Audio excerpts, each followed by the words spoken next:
L'énergie nucléaire provient du cœur même de la matière, c'est-à-dire du noyau des atomes.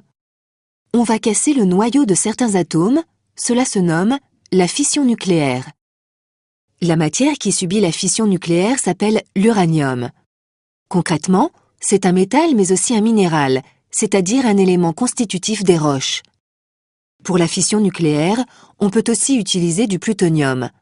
La différence entre l'uranium et ce dernier étant qu'il n'existe quasiment pas sur Terre à l'état naturel.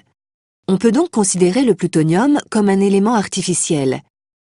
15 grammes d'uranium enrichi libèrent autant d'énergie que la combustion d'une tonne de pétrole moyen ou que celle de 1500 kg de charbon.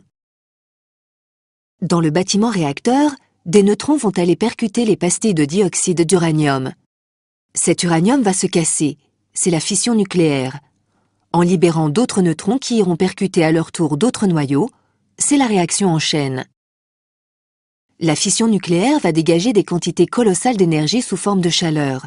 Cette chaleur sert à chauffer l'eau du circuit primaire où elle atteint une température avoisinant les 300 degrés.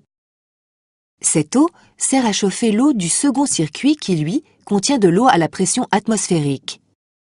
La vapeur d'eau du circuit secondaire ira faire tourner des turbines couplées à des turbo-alternateurs.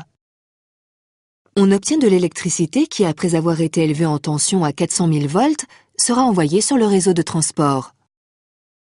Il existe un troisième circuit, le circuit tertiaire de refroidissement.